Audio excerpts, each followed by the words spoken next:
Children, before we move on, I think we'll once again see what are the different types of. We'll see for a couple of examples of ratios. Okay, commensurable ratios.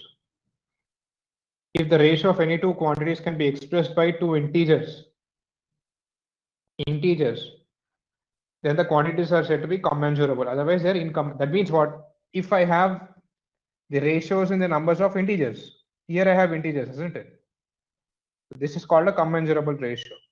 But if I have something like root 2, which is not an integer, root 3 and root 5 are also not integers.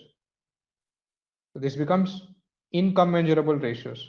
If it has to be a commensurable ratio, the numbers in the ratio should always be integers. If they are not integers, then they become incommensurable ratios. Okay, children, just keep this in mind. This is very simple. Even if one of them is not an integer, still it is incommensurable only. If both are integers, then it is commensurable. Even if it is one is not an integer, it is still incommensurable ratios. This is just for your understanding.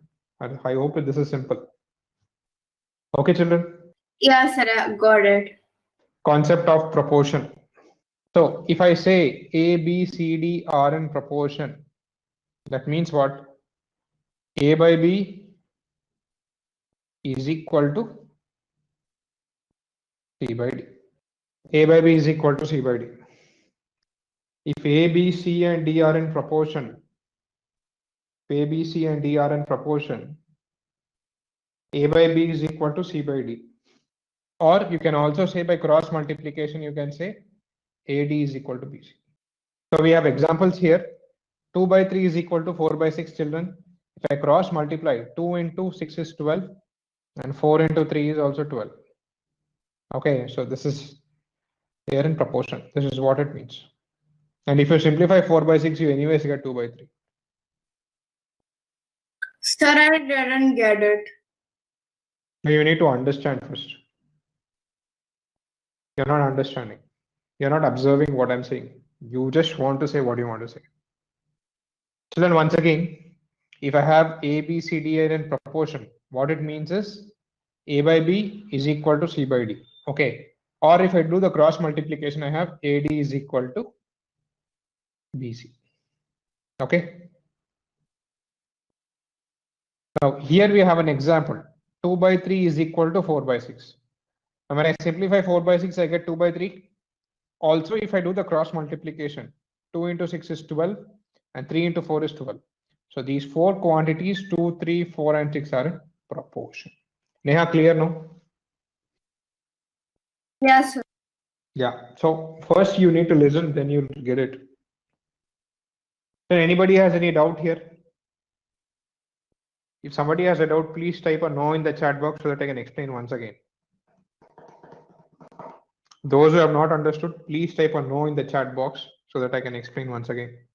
Sir, can you give one more example, please? One more example is down. Observe this. 1, 2, x and 3 are in proportion means what? 1 by 2 is equal to x by 3.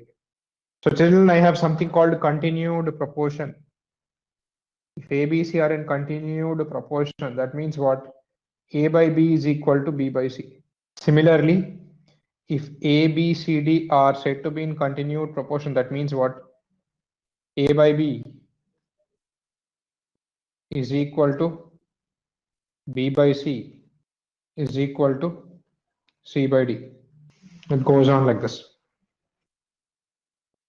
If A, B, C are in continued proportion, A by B is equal to B by C. Similarly, A, B, C, D are said to be in continued proportion. That means what? A by B is equal to B by C is equal to C by D. And it goes on like this. My A is called my first proportional, B is my second proportional, C is my third proportional, and D is my fourth proportional. Okay, this is all about continued proportion. Sir, can you just tell us now you told like A by B equal to B by C. Can you just tell it like a numerical example? We will see numerical, right? This is just understanding that we have. We have not come to an example yet. We'll come to that, don't worry. When I say three numbers are in continued proportion, that means what? A by B is equal to B by C. If I say 4 terms are in continued proportion, it means A by B is equal to B by C is equal to C by D. And A is my first, B is my second, third is my, C is my third proportion, and D is my fourth.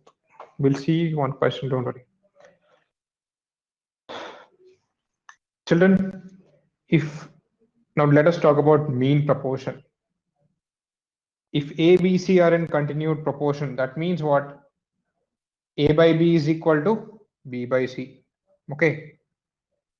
From here, I'll get, if I cross multiply this, I'll get B square is equal to AC.